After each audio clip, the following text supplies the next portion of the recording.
Okay, thanks everybody for being back. It's my pleasure to introduce Dr. Gilles Loup. Gilles is an associate professor of artificial intelligence at the University of Liège in Belgium. Before that, he was a postdoctoral associate at New York University with the physics department and the Center for Data Science. His research lies at the exciting intersection of machine learning, artificial intelligence, and the physical sciences, with close ties to the ATLAS experiment of CERN. Please join me in welcoming Gilles.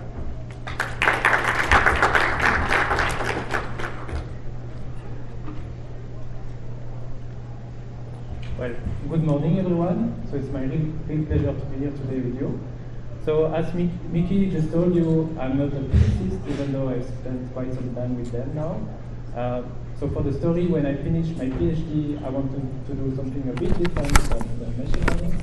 So I wondered if maybe I could try to use my skill to advance in STEM. And so eventually I landed at CERN, where I met a guy, now I'm a postdoc. Sorry, I forgot. Oh, sorry. Yeah.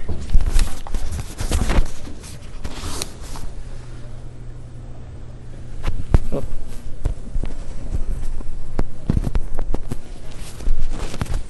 Okay. Yeah, this one. So what I found out is that particle physics really is a fascinating field, certainly as interesting as AI. Its agenda is basically to understand what is the mechanics of the universe from its really from its fundamental constituents down to the full universe as a whole. And so to do that, physicists built the largest machine that man ever created. So it could be very large arrays of telescopes, as Max was telling us this morning, or machines like these ones, which is the ATLAS detector at CERN. So for example, if you take the Large Hadron Collider, the purpose of the Large Hadron Collider is to take two beams of particles and then to smash them together at very high energy. And then what comes out of this collision is basically that the two particles will transform into some kind of pure energy and then will retransform into some other fundamental particles that may otherwise be very difficult to observe in nature, like the Higgs boson. Okay? And then once they've built this collider, they build another gigantic machine like the ATLAS detector to observe the collision.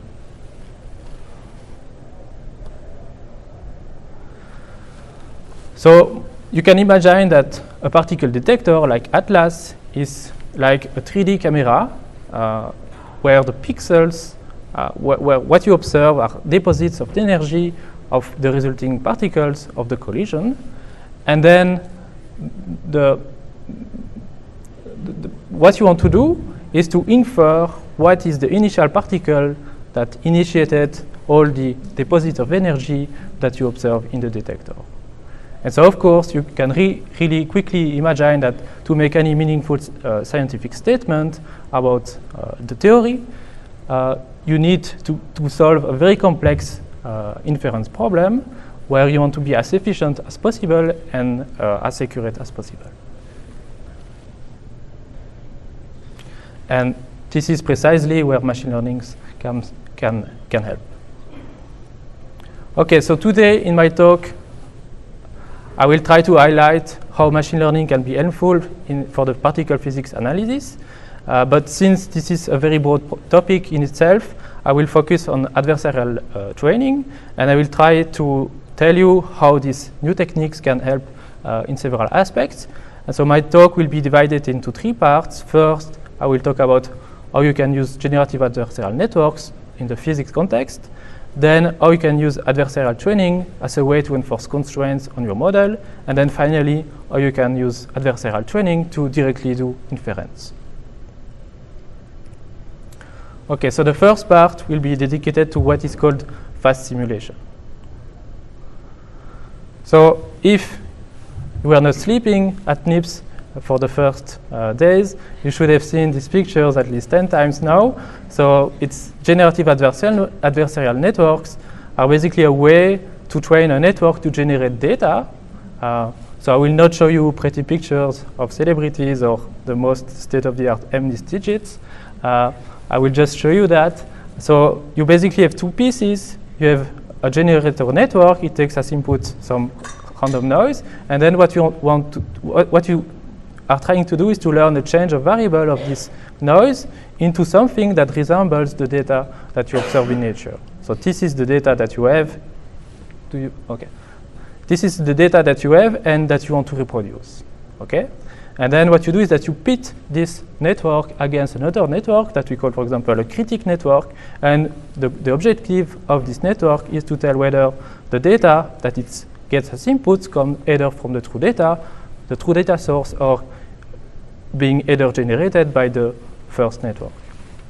And obviously, if that network can do that, then it means that the generator is not perfect. But what you can do is that you can then use the information that you have through the critic to change the parameter of the generator such that the critic will be worse at the task of distinguishing whether the data comes from the true data or it's generated data. And then eventually, if you do that repeatedly, then you will converge to an equilibrium where the generator will reproduce data that is exactly like the true data.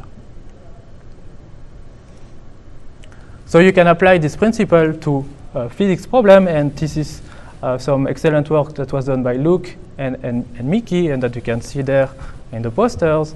And so there, the goal is to ask ourselves, so in physics, you have this very, very accurate simulator to simulate what the theory should predict.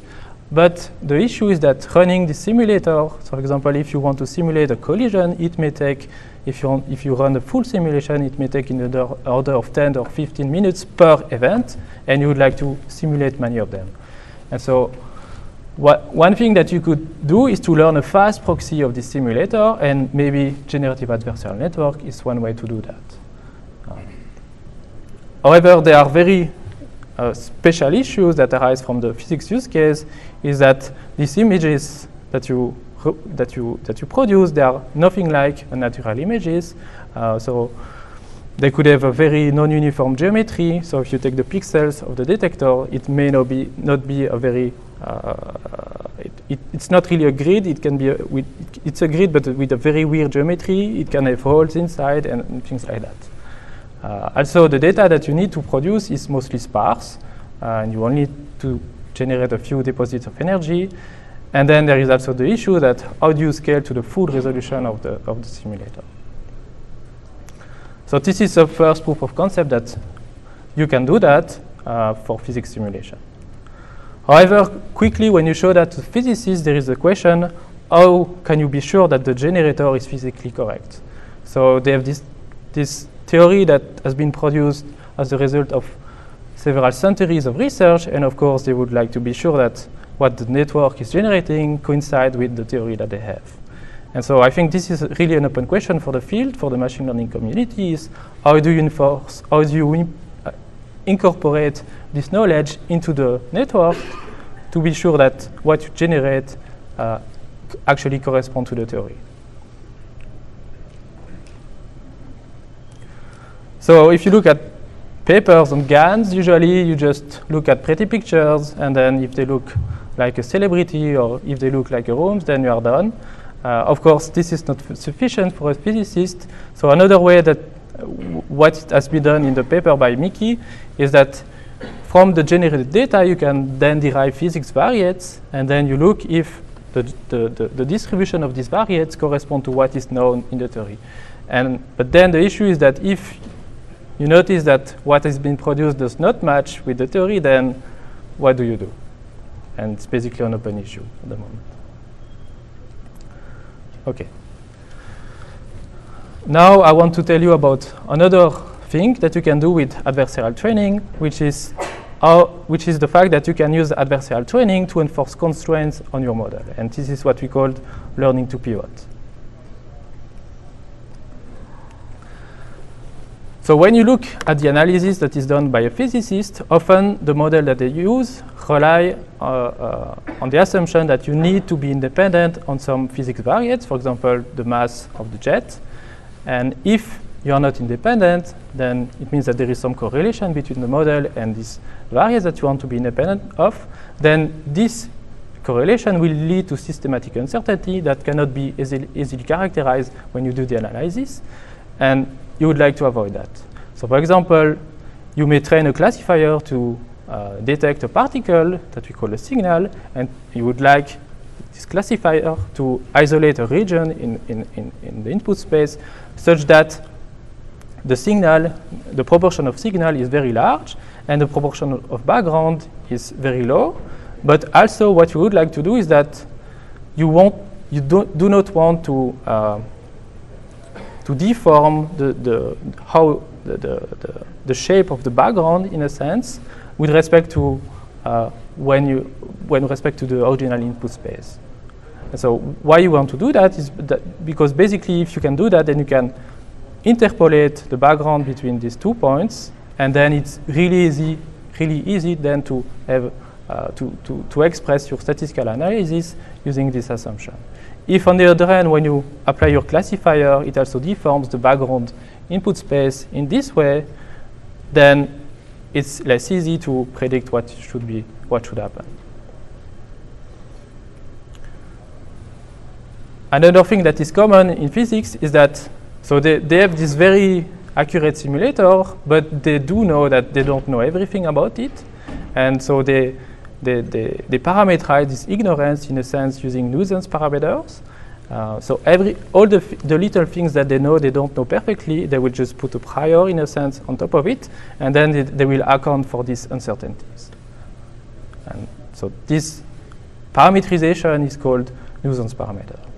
And again, it would be nice if the model that you build then on top of this simulated data does not use or does not rely on the actual value of these nuisance parameters that you don't know. So you can formalize these two problems in this way. So you can assume that you have a joint probability distribution of your data X over some labels that you want to predict, so the family of particles that you want to distinguish, and then some parameter Z. So Z could be, in this case, it's an auxiliary random variable that either corresponds to some physics variate or directly to the nuisance parameters themselves. And then what you want to do is to just solve a supervised learning problem. So you want to find a function f which is parameterized by some parameter theta from the input space to the output space. Okay? But in addition to this classic problem, you want the output of this classifier to be robust to the actual value of the nuisance parameter Z, which means that you want the classifier output to not change with respect to systematic variations in data that depend on this nuisance parameter. Okay? So one way to define that properly, so this robustness property, is to require that the distribution of the classifier output conditioned on the actual value of the nuisance parameter is actually invariant with respect to these nuisance parameter values. Okay? So basically what you want to do is that the conditional likelihood of the classifier output, f of x, with respect to some nuisance parameter value z, is the same no matter the parameter value z that you condition on. Okay? And so if the function that you want to build satisfies this criterion, then we say that f is a pivotal quantity. So another way to say that, maybe more simply, is that we want the classifier output and the nuisance parameter to be statistically independent. Okay, so then the idea is the following. You take your classifier. Actually, it could be it could be any model. You could do regression. It would be the same story. And so what you take as input the data, you train your classifier, and then you have some output. And then the output could be the likelihood of the signal given the data. Okay, and you do that really as you do usually, and for example, by minimizing the cross entropy of your predictions. But then what you do is that you plug this classifier to another network, an adversarial network, and the job of this network will be to predict from the classifier output the value of the nuisance parameter z for the sample x for which you just made a prediction. Okay, and obviously if you can do that, then it means that there is still some information about this parameter z that passed through the output of the classifier. So there is still some correlation, which means that they are not statistically independent. But since now everything is differentiable in this context, what you can do is that when you make an update on the classifier, not only you will want to minimize the loss of the loss for the classification, you will also change the parameters of this classifier such that now when I change what is inside this piece, the consequences of the change will be such that the adversary network will perform worse at the task of predicting the z value from the classifier output. And then you can do that repeatedly, and eventually you will find an equilibrium, if this equilibrium exists, where the classifier is both optimal for the task and statistically independent on the nuisance parameter. So it's exactly like a GAN, except that you don't have a generator, you have a classifier in place instead of the generator. So in practice, the assumption that there exists a classifier that is perfect for the task and is statistically independent, it may not hold, because this nuisance parameter or this physics variate that you want to be independent of, they may be informative for the prediction task that you want to solve. Okay? And so in this case, this classifier will not exist, but what you can do instead is to rewrite the minimax objective by including now an extra hyperparameter lambda, which will basically control the trade-off between being either good at the task of making at the classification task, or at being independent to the nuisance parameters. And so if you set this lambda to a large value, then it will basically enforce f to be independent to z. And if you set lambda to 0, then it will constrain f just to be optimal. And then we have to adjust this parameter through, for example, a higher level objective like a statistical significance that you obtain from this classifier. Okay, so as an example, let's imagine that I have just a very simple classification problem where this is the mean of some blob of points in red, and I have a second class of points in blue, where the mean is is represented by the blob, but I'm not sure exactly what is the position of this blob, and so it is parameterized by some parameter z along the vertical axis. Okay, and what we'd like to do is to just build a classifier to classify red from blue points, which is now independent on the actual value z. Okay, so if you just generate data from this joint probability distribution and then train your classifier on this full data set, then the conditional distribution of the classifier output are clearly dependent on the value z of the nuisance parameters. And so this is something that you don't want to have.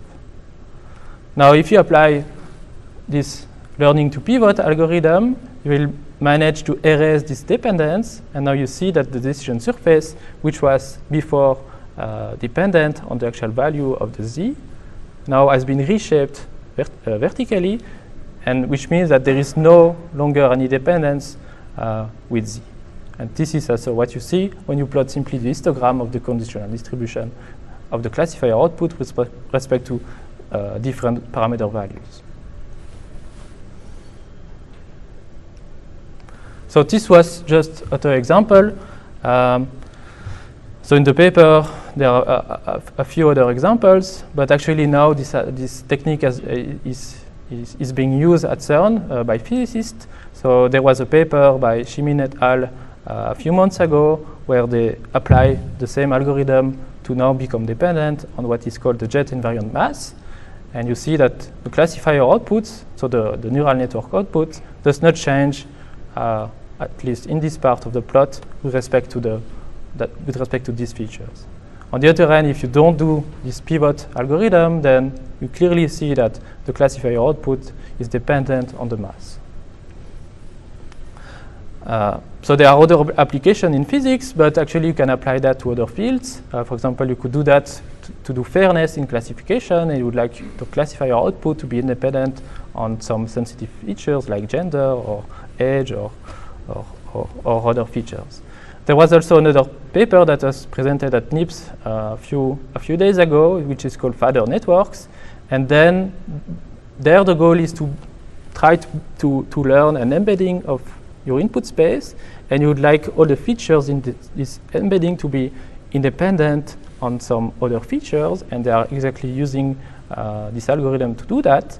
And then once they have this independent representation of the image, they feed this representation into a decoder network, which is parameterized by that feature that you want to be independent of. So for example, you can take images of flower, and you project an image into the embedding space, and then you re-push this image through the encoder network, but you parameterize by that features, which could, for example, correspond to the color that you want this image to have. Okay.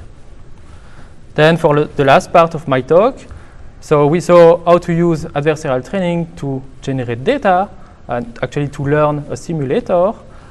We also saw that you can use adversarial training to enforce constraints on your model.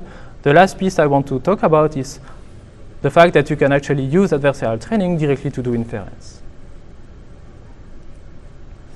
Okay, so this picture has been shown a few times now. I'm just recycling that. So the physicists, they have a very accurate theory of what is happening at the microscopic level. So when the two particles collide, there is some initial particle that appears basically, and then since this particle is very unstable, then it decays into other particles, and which themselves decay into other particles, and so you have this process that is happening, and this process, at least the theory behind this process, is supposed to be well known, and the nice thing about that is that you can basically calculate everything. So you can start from this initial particle in red, and then from just using first principle, you can derive everything that will happen until there for the the green dots, and then you can then project also these outgoing particles into your detector, so you can also very accurately simulate how all these particles will interact with all the materials of the detector.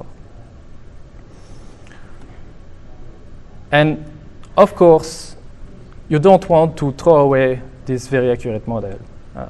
You know that you are very sure that no neural network will be capable to reinfer all this knowledge, at least not for now, and so you really want to keep using it.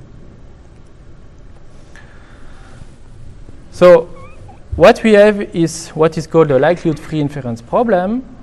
So operationally, you have this simulator, and what you can do is to use this simulator to produce data, okay? Which means that you have this simulator P of x, which is parameterized by some parameters theta, for example, the parameters of the standard model. And then you have a program that you can just run to produce observations. So what happens inside is basically that you have a deterministic function g that takes as input some random noise, and then this deterministic function is itself parameterized by the parameters of your theory. So g is, for example, the computer program that implements the simulator. And then what you do is that you have this latent variable z that corresponds to a source of randomness, which is itself parameterized by the parameters of the theory. And then when you want to actually simulate data, what you do is that you draw from this source of randomness, and then you combine these z values, you push this z value through g, and then you get an observation. Which means that if now you want to compute the density of P of x given theta, it means that you would need to solve this integral, which is basically the sum over all possible z values, such that when you push this z value through your generator to your program, you obtain a result which corresponds to x. And obviously, this integral is intractable. Because, for example, you would need to, if you observe that all these cells are turned on, you need to be able to infer all the z values, so all the random processes that could lead to this same observation. And so this, since you have millions of sensors, then it just does not scale. Then in this context, you can just define the inference problem as a minimization problem where you want to minimize the distance between your true distribution, for which you have some observation, and the distribution which is induced by your simulator. Then the idea that we had is that you can just do that with adversarial networks, but instead of having a generator network, I want to just plug my simulator network. So instead we had this change generator, now I'm just using the actual physics simulator. But then the issue is that when you need to train a generative adversarial network, you need to be able to differentiate through the generator, and obviously you cannot do that through a scientific simulator. So a scientific simulator, you have to imagine that it's millions of lines of codes, and they are all stacked together into different programs. You will never be able to differentiate through that. However, there is a trick, or several tricks, and one of them is called variational optimization. And then the idea is basically that if you want to minimize some function f, which depends on some parameter theta, so you want to find the theta that minimizes this function f, then this minimum will always be upper bounded by any average of the function values. Okay, so if you take an average of over some theta values according to some proposal distribution Q, which is itself parameterized by some other parameter psi, then this thing will always be larger than the actual minimum of the function that you want to minimize. Okay, and so you can now express this upper bound as u of psi. But then the nice thing is that you can now derive gradients for this upper bound. So for example, you can use reinforced gradient estimates of this expectation. And when you do that, you only need to be able to evaluate forward your function. So in this case, you don't need to be able to run forward your simulator f.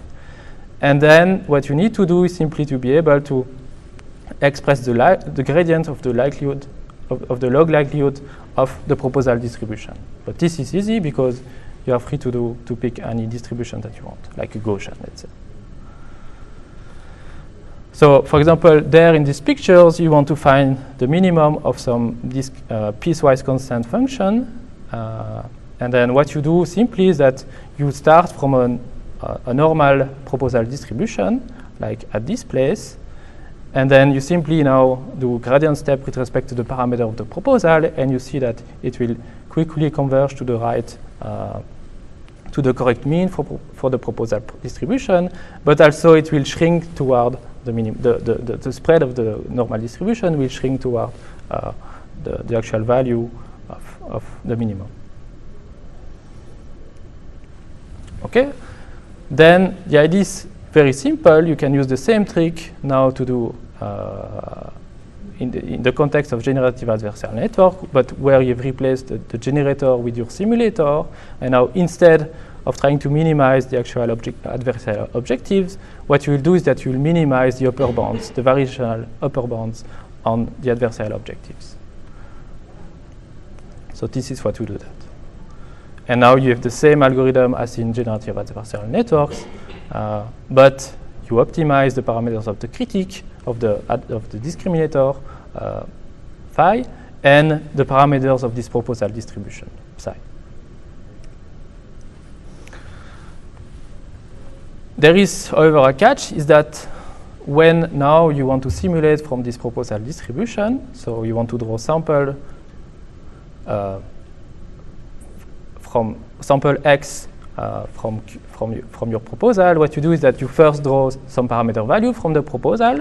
You also then draw some z value that is conditioned on these parameter values, and then you inject these two components inside your simulator, and then it produces an observation x, which is slightly different from the actual problem that you wanted to solve initially.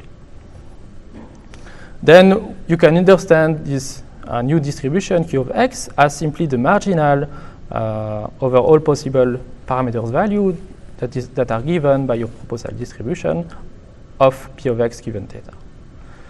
And then what will happen is that if your simulator is misspecified, which could happen in many cases, then this new model will try to smear, in a sense, the simulator to approach the true data distribution.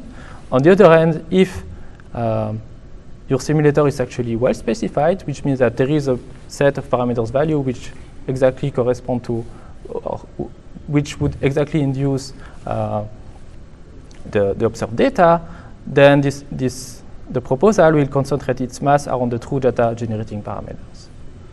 And then we have a trick in the paper is that if you really want to enforce this behavior, you can use entropic regularization, which will basically force the spread of the proposal distribution to shrink as much as possible. So this is still very ongoing work, but we have some preliminary results where we consider a very simplified simulator for electron-positron collisions that result in muon-antimuon pairs. And then we just have two parameters that we want to infer, and the observations are some cosine value of the angle of the polar angle of the outgoing muon with respect to the incoming electron. And so in blue you see the true data, the one that you observed, and then in orange and red you have the same data as produced by your model, depending on whether or not you do this entropy regularization trick. So by just looking at this plot, it seems to work quite well, but if you look at this one, it's not exactly on the actual point values. So far, we still have to benchmark this method against alternative methods that you could use to solve the same problems like ABC. We also want to scale that to a full scientific simulator, and so this is what is called MC tuning in particle physics, and this is something we'll try to do with Mickey.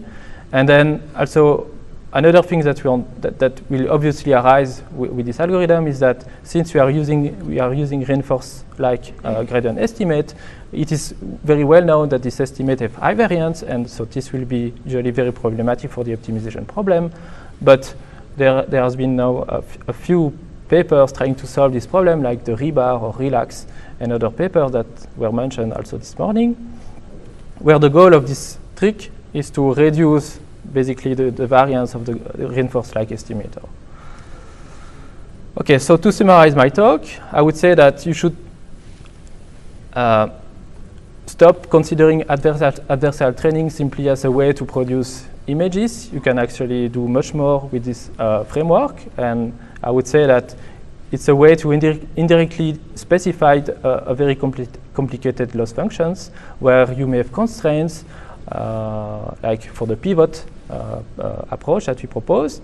And obviously you can do that for generation, but you can also use that for inference. And I think developments in adversarial training will be directly useful in domain science, such as particle physics. And that's it for me.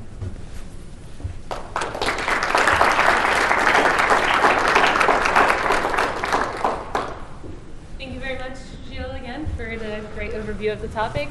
For those of you who weren't here this morning, unfortunately, we don't have microphones going around the room, so if you have any question, we have plenty of time, I think, for questions right now. Feel free to shut them out as loud as you can, even if you're sitting in the very first rows. Thanks. So how do you distinguish between the case when the model is misclassified versus when you have the entropy regularization that you reduce the variance? So in other words, couldn't you have a successful outcome reducing the variance even though the model is misclassified?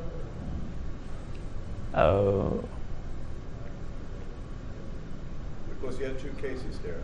Yes. That. So if it's. One. Which one? That's right, this one, yes. Sorry, yes. Yeah. You say if it's misspecified and you regularize? With the entropy. Yes. and then you sort of concentrate the mass. Yes. Wouldn't that look like a successful sort of regularization, even though the model is misspecified? But if it's misspecified and you do that, then you will just... It will not work, or? It will not work, I don't think so. Because if it's misspecified, there is no unique value that is able to reproduce the data. And so if you really force the proposal to concentrate this mass on one of these values, and since you know there is no perfect value, then I don't see how you can be accurate enough. Just out of curiosity, you use the score function estimator because the physics estimator is not differentiable. Is it because the model is not differentiable itself, or is it just because it's a piece of code and you don't have access to the gradients? It's really because it's a huge piece of code. Yeah. So the question was, why do we use the reinforced-like gradient estimate? And is it because simply the code is too large and it's just a piece of code that we cannot differentiate through? This was the question? Yeah, I was just curious if it's because the model, maybe the model itself is in some way not differentiable, the physics. Yeah, I think... if they were computing a fixed point, say, it's not obvious what the gradient of the fixed point with respect to the boundary is, or if it's because it's a large piece of code for which you don't have the gradient because it comes from somewhere else. So I'm not sure if the physics model itself cannot be expressed as a differential model. That I don't know. I mean, there's lots of like random choice, lots Yeah. of if-then statements throughout the control flow. Okay, so it's not differentiable. Yeah. Yeah, it's really not a big deal. But also just for practical reasons. It's just a gigantic piece of code. And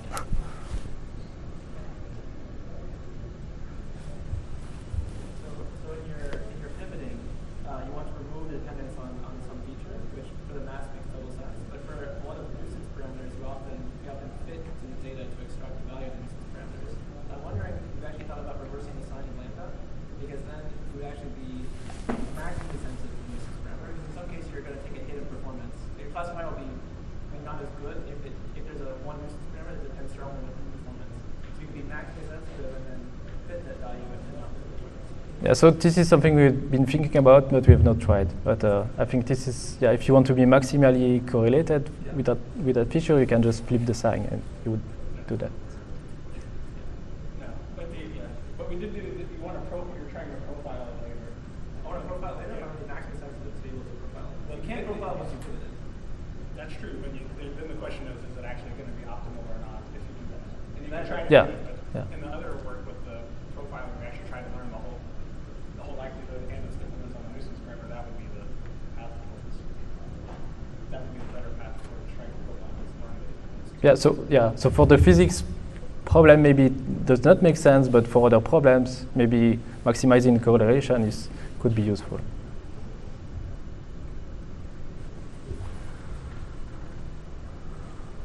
Okay, if we don't have any more questions, please let's thank our speaker one more time.